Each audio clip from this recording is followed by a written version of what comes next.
All right, on today's video, this is part 2 of the Isuzu NPR air conditioning rehab, if you want to call it that. Part 1, I replaced the expansion valve. I showed you how to remove the air box, how to take the expansion valve out, replace the O-rings, and reinstall the expansion valve. And this is the second part of the video. This condenser is not leaking, but it is, you can see, damaged. It's crushed a little bit. I have a replacement condenser, and this is not hard to do. Basically, there's 8 bolts, and then you've got the 2 lines that feed into it. We're going to be replacing that. I'm trying to see, the light's gonna. So on this condenser, you don't have to remove the fan. All right, this fan is mounted to this support bracket here. So once the high and the low side are removed for the condenser, we can unbolt the 8 screws and the condenser will slide right out. So what I'm going to need to do on this is I'm going to go ahead and tilt the cab forward so we have more room and you can actually see what I'm doing. All right, we've got the cab lifted up here, and I'm going to attempt to do this. I don't know if the light, it's so bright out here, I don't know if it's going to allow a visual, but it's pretty much all 10 millimeter. I'm going to pop this loose, and then the one on the bottom.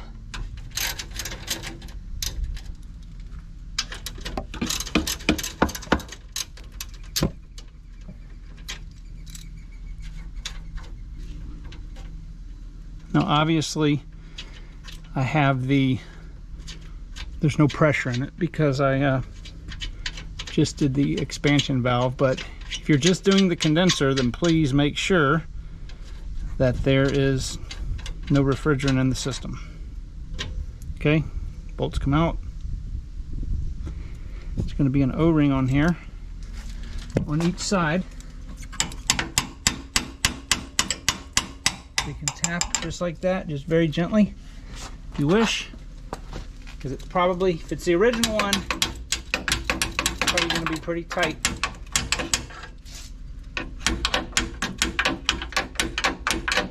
All right, both of those are off. I apologize, I failed to mention you have to take this bracket right here.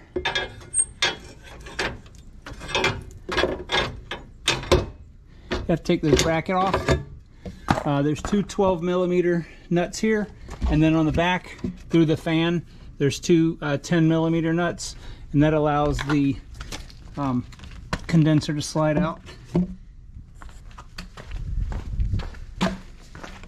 The reason that it won't drop down is because of these right here. All right, so this is the condenser. It's damaged.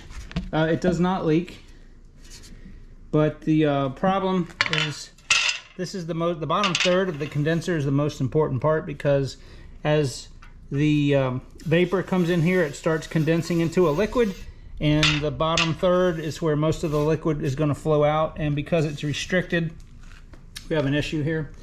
Now the receiver dryer is right here. Okay, I'm going to take this apart for you guys. Inside here is a desiccant bag, and the new condenser comes with that. Also, if you're replacing this, you need to put 1 ounce of PAG oil in the condenser, and you're supposed to put 1 ounce in the receiver dryer. However, because you don't want this receiver dryer open to the air for any length of time. So what I'm going to do is I'm going to change the O-rings on the lines. Right, there's an O-ring there, and there's one right there. I'm going to change the O-rings, and I'm going to go in the house where it's air conditioned and the humidity is a lot lower. I will pour 1 ounce of oil. I'll probably put it in the top. 1 ounce of oil in there, and we'll take the this off, and I'll pour 1 ounce of oil in there on the new one. All right, so I very loosely put the bracket that I'm going to need on there. This will help with the installation. I test fit all the bolts. For the Isuzus, you need the ND Oil 8. Do not use any other type of oil. So this takes basically 2 ounces needs to go in the condenser and 1 ounce in the receiver dryer. I don't want to open the receiver dryer because of it's just going to accelerate the amount of moisture that it is going to absorb. So what I'm going to do is I'm just going to go ahead and put 1 ounce in the upper chamber and 1 ounce of the lower, and it'll get into the receiver dryer almost instantly anyway. So I'll pop this off. 59 milliliters is what this takes. So I'm going to take my syringe,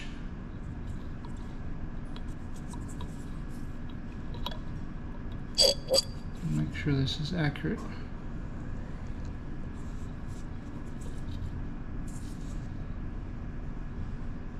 Okay. And I'm going to pop this off. There may be, or not, thought there may be some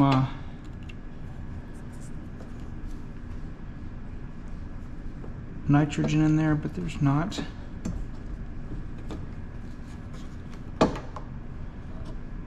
That's 10.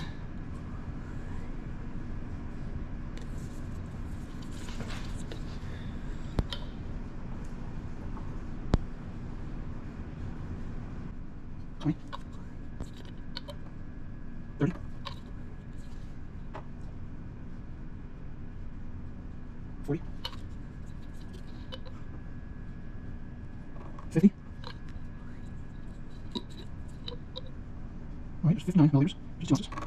All right, you're not going to do this. Okay. I'm just going to move this around a little bit. I want the oil to soak down in there in the tubes because I don't want any spilling out. All right, so I'm going to go back under the truck. We'll hook this up, and I need to get the blocks. I've already put the O-rings on. I put refrigerant oil on there, and we'll just get this back in. All right, so the condenser is now on. When you put this on, see this air conditioning bracket right here? Loosen this nut right here enough so this flops around, and put both of the lines on first with this super loose. All right, it's going to look all jacked up when you do, but make sure to do that first, and then tighten all these up equally. Once the 2 brackets are tight under here, then you can put the 2 bolts for the fan shroud, and then last you're going to put these 2 brackets here. And when you do this, it's going to torque, it's going to move this line because this is not going to line up most likely. But once you get it torqued, these are 49 inch-pounds both. Once you get everything done, then tighten this nut back up. All right, so what I'm doing now is I've got our pressure probes hooked up. It's about 15 pounds of pressure. Before I pressurize the system to leak check it, I'm going to let it run with nitrogen for a while to push any air that's in there out. All right, so while the truck is being pressure tested with nitrogen, I had taken this loose. This is the receiver dryer, and I'm going to show you the desiccant bag.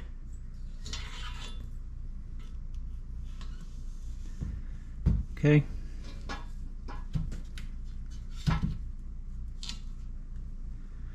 So that's what it is. It's just a bag filled with a pelletized desiccant to remove any moisture. So the problem is that if you expose this really more than 30 minutes, it runs it. That's why anytime you replace these, you need to replace it and immediately do a nitrogen sweep, and then pull a deep vacuum on it to make sure that it doesn't run the desiccant. All right, so we passed the pressure test, and now we are vacuuming down the system, and I'm going to let this go for a little while. it'll be below 500 microns for sure. All right, so this is kind of upside down. I changed the 3 ways to the valve core tools because they have shutoffs on each end, and we're at 190 microns, and we're going to let this sit and see if it holds. All right, so it's been 12 minutes. Obviously this is upside down and we're still at 220 microns. The standard is below 1,000 microns. If you're below 500, that's really good for moisture removal. If you're below 400, that's phenomenal. So we're staying at 220 microns, and we've been here 12 and a half minutes. So what I'm going to do is I'm going to turn the vacuum gauge off. All right, I'm going to remove the vacuum gauge.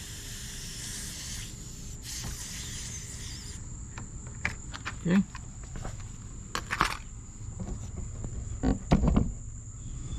All right, so I've got everything hooked up. The only thing that I need to do is I'm going to turn this off. There's refrigerant in the hose. I've already purged everything all the way to here. And I need to turn the scale on.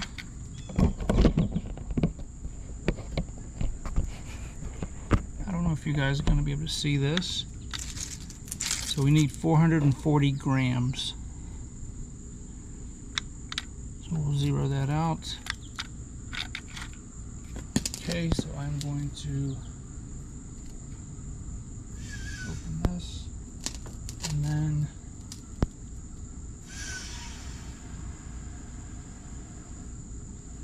so I'm injecting liquid in the liquid side.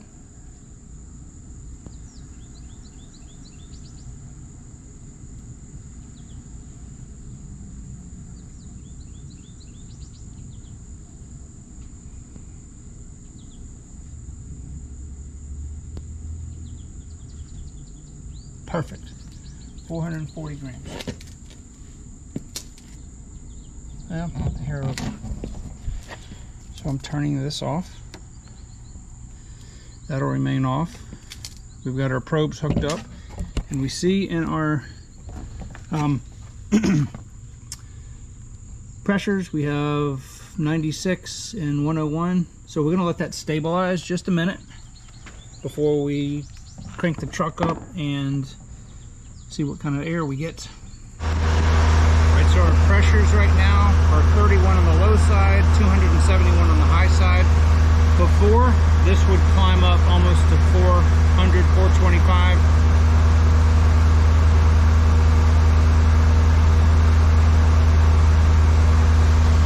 So I'm going to let this run for a while and we'll look at the air temps inside. Alright, so I want to show you our pressures. Our low side is running at 23 and high side at 250. That is outstanding. That's evaporators about 30 degrees. And let me show you the air temps. It's blowing out of the vent at 48 degrees. The supply going into the evaporator is 71 degrees. So we're getting a 23 degree drop in the air temp. And it is so incredibly humid out here. I want you guys to see how much water has been pouring out of the evaporator. And that's because of humidity. So it's already down to 47. I expect this will be in the low 40s when it stabilizes. But yeah, very, very pleased. All right, guys, well, this was a big job. I suspect this job would have been close to $2,000 if you took this to the dealer. To replace the condenser and that was not that big of a deal. The hard part was the expansion. That wasn't that big a deal, the condenser, but the hard part was the expansion valve in there. So let me show you setup. I've got the probe in here, and it is nice and cold. All right, so it is the next day, and I went on about a 30-minute drive or so, And these are our pressures right now. We've got 19.6 on the low side and 250 on the high side. The air temperature on fan speed 2 got down as low as 39.5. It will actually, it'll go potentially lower on the slowest fan speed, because the air has more contact time with the evaporator. So there's not a lot of volume there. See, it's already dropped down to 39. No, back to 40. Yeah. So hopefully if this helped you guys, let me know in the comments, and I will talk to you in the next video.